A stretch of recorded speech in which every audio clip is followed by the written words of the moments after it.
പേരെന്താ? എൻ്റെ പേര് രവീന്ദ്രൻ. എന്താ ജോലി? ഞാൻ നേവിയിലായിരുന്നു, എഞ്ചിനീയറിംഗ് വിഭാഗത്തിലായിരുന്നു. പിന്നെ അവിടുന്ന് ഞാൻ എഞ്ചിനീയറിംഗ് വിഭാഗത്തിൽ വേറൊരു ഹെലികോപ്റ്റർ സിസ്റ്റത്തിലേക്ക് മാറി, എയർക്രാഫ്റ്റ് മെയിൻ്റനൻസ് എഞ്ചിനീയറിംഗ് പഠിച്ചിട്ട്. പിന്നെ അതിനുശേഷം 20 വർഷം നേവിയിൽ സെർവ് ചെയ്തു. അതിനുശേഷം വിദേശത്ത് കുറേ കാലം സെർവ് ചെയ്തു. 17 വർഷത്തോളം വിദേശത്ത് പോയി സെർവ് ചെയ്തു. ഇപ്പം ഞാൻ ചെയ്യുന്നത് എന്താ വെച്ചാൽ, നമ്മൾ ഹാർട്ട്ഫുൾനെസ് സിസ്റ്റം ഓഫ് മെഡിറ്റേഷൻ എന്ന് പറഞ്ഞ ഒരു സിസ്റ്റം ഗ്ലോബലായിട്ട് നമ്മൾ നടത്തുന്നുണ്ട്. അതിൻ്റെ ഒരു ഭാഗമായിട്ട് എൻ്റെ ഒരു ട്രെയിനറായിട്ട് വർക്ക് ചെയ്യുന്നുണ്ട്. അങ്ങനെയാണ് ഇവിടെ എത്തിപ്പെട്ടിരിക്കുന്നത്.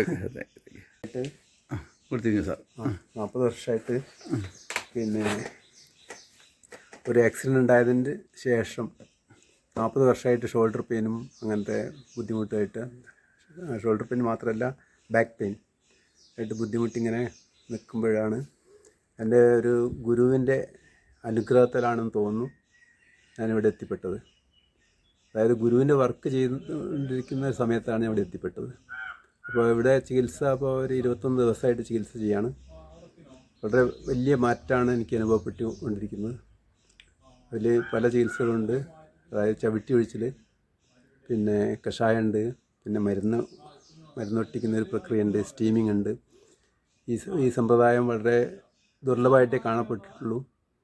അപ്പോൾ ഈ ഒരു ചികിത്സാവിധി വളരെ മുൻപന്തിയിൽ നിൽക്കുന്നൊരു ചികിത്സാവിധിയാണെന്നാണ് ഞാൻ മനസ്സിലാക്കുന്നത്. എൻ്റെ അനുഭവം അതാണ്. ഈ ചികിത്സാ സമ്പ്രദായം നമ്മൾ കേരളത്തിൽ ഇന്ത്യ രാജ്യത്ത് മൊത്തത്തിൽ നമുക്ക് പിന്നെ വ്യാപിപ്പിക്കേണ്ടതാണെന്നാണ് എനിക്ക് തോന്നുന്നത്. ചികിത്സാ സമ്പ്രദായം സ്കൂളിൽ നിന്ന് തുടങ്ങണമെന്നാണ് എൻ്റെ ഒരു ആഗ്രഹം. ഗവൺമെൻറ് സമ്പ്രദായം അനുസരിച്ച് ഇപ്പോൾ പല ചികിത്സാ രീതികളുണ്ട്. MBBS, BAMS, BHMS തുടങ്ങിയ ചികിത്സാ സമ്പ്രദായങ്ങളുണ്ട്. ഇതെല്ലാം സ്ക്രാപ്പ് ചെയ്തിട്ട് പഴയ സമ്പ്രദായത്തിൽ നമ്മൾ തിരിച്ചു പോയാൽ മാത്രമേ നമുക്ക് മുമ്പോട്ടുള്ള ജീവിതം ധന്യമാവുള്ളൂ ആണ് എൻ്റെ അഭിപ്രായം. എന്തുകൊണ്ടെന്നാൽ സ്ക്രാപ്പ് ചെയ്യണമെന്ന് പറഞ്ഞാൽ വലിയൊരു കാര്യമാണ് ഞാൻ പറയുന്നത്.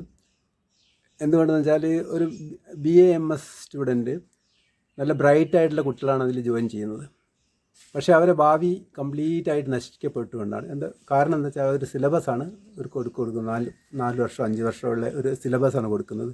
ഈ സിലബസ് ചില കാര്യങ്ങൾ പഠിപ്പിക്കുന്നുണ്ട്. ഈ സിലബസ് കഴിഞ്ഞിട്ട് പിന്നെ ഒരു ആയുർവേദ ഡോക്ടർക്ക് ഒരു സ്റ്റെതസ്കോപ്പാണ് കൊടുക്കുന്നത്. ഈ സ്റ്റെതസ്കോപ്പ് കൊടുക്കുന്നത് സാധാരണഗതിയിൽ അത് ഉപയോഗിക്കുന്നത് MBBS ഡോക്ടേഴ്സാണ്. ഈ സ്റ്റെതസ്കോപ്പ് എന്തിനാണെന്ന് BAMS സ്റ്റുഡൻസിന് മനസ്സിലാവുന്നില്ല. ഒരു BAMS സ്റ്റുഡൻറ്റ് എന്താ ചെയ്യേണ്ടത്? പൾസ് ഉപയോഗിച്ചിട്ടാണ്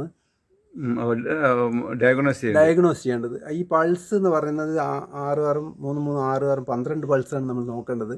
ഈ 12 പൾസ് നമ്മൾ നോക്കേണ്ടത് കൈവിരലുകൾ ഉപയോഗിച്ചിട്ടാണ്.